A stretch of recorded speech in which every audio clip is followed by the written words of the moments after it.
Africa's growing population is hungry for energy. Governments around the continent are trying to find a clean, cheap, and sustainable source of energy that can sufficiently supply the needs of the African population. We all know that the days of fossil fuels are now almost behind us. Day by day, the seriousness of climate change is hitting the scientific headlines, and nuclear power is one of the strongest contenders to replace fossil fuels. Now, put down your pitchforks. Let us first understand how nuclear energy works. I think that nuclear power has gotten a bad rap over the years. A few deadly incidents and perhaps the scary stories that have been told by Hollywood have created a twisted perception of what nuclear energy can be. Let us first understand how nuclear energy works. Nuclear energy is derived from radioactive material that can sustain a chain reaction, a fission chain reaction, where the decay of one atom causes the release of particles that in turn cause the decay of atoms around it. Nuclear fission, as it has now come to be known, produces an immense amount of energy that can be harvested in the form of heat and be used to heat up water, turn it into steam, and the high pressure steam can be used to turn turbines that can in turn be used to make electricity. In essence, a high-tech steam engine. Nuclear fuel is so dense in energy that 1 gram of nuclear material has more than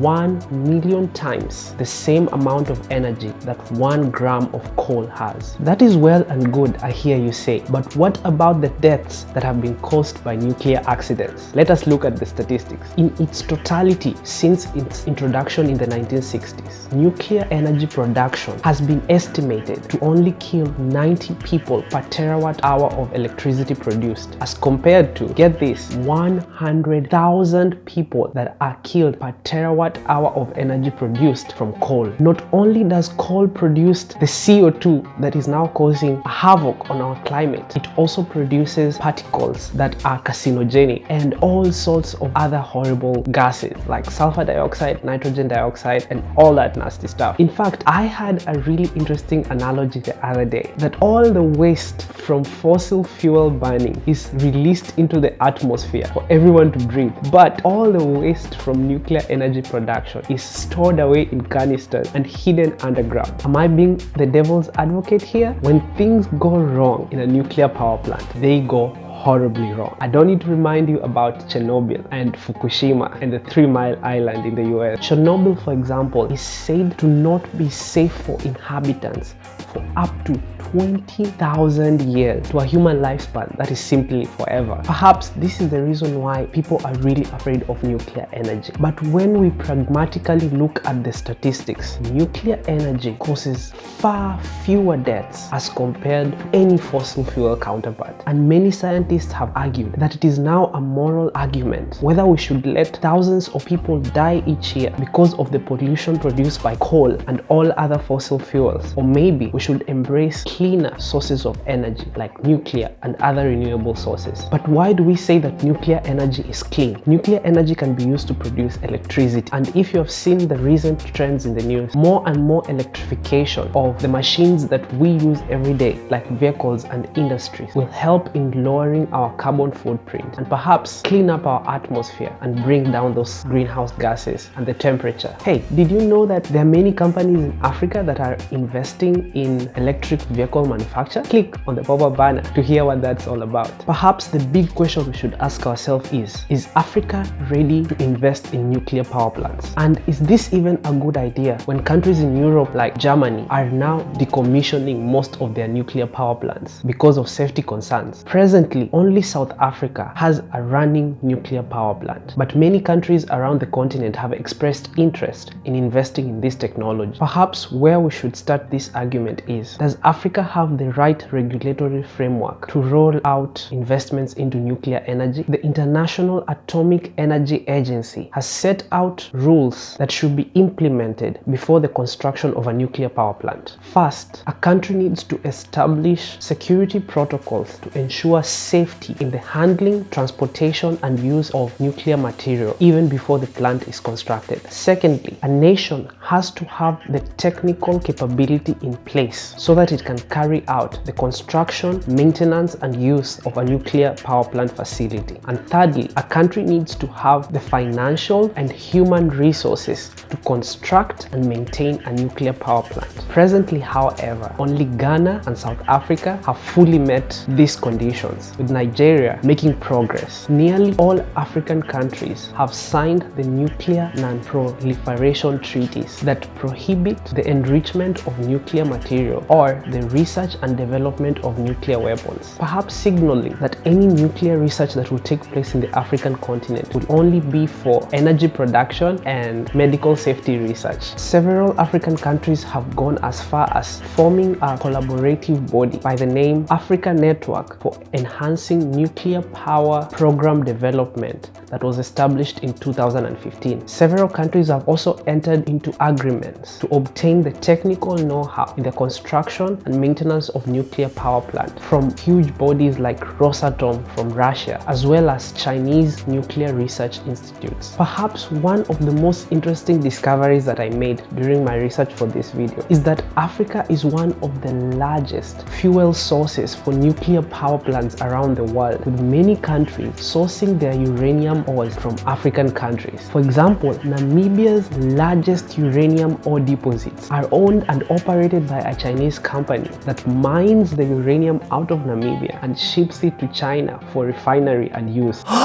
In addition to this, the West African country of Niger is the largest source of uranium deposits for nuclear power plant operation for France. I don't know how to feel about all this. Africa is endowed with all the natural resources that it needs to produce its own energy, but external companies and external entities are coming into the continent, mining this stuff, carrying it into their country, and using it to their benefit. Think about that for a moment. The Coburg Power Station in South Africa was established in 1984 with a capacity of 900 megawatts using a pressurized water reactor and has been in operation to date. The facility now produces more than 5% of the electricity needs of South Africa. I think this is the potential that many people don't see. A small nuclear power plant can produce enough electricity to power almost half of an African country. Rosatom, the Russian company that I mentioned earlier, has discovered uranium deposits in Tanzania along the Mkuju River and has promised Tanzania to help them in research and development for the implementation of a nuclear power plant by 2025, perhaps helping Tanzania to secure its energy future, or maybe just another ploy to mine the ores and take them back to Russia. Let's wait and see. Uganda also has plans to construct its first nuclear power plant in 2031 and has gotten into agreements with companies from China and Russia and plans to set up a nuclear power plant in either Aswa, Kyoga, and Kagera. Nigeria, through the Nigeria Atomic Energy Commission, is planning to set up a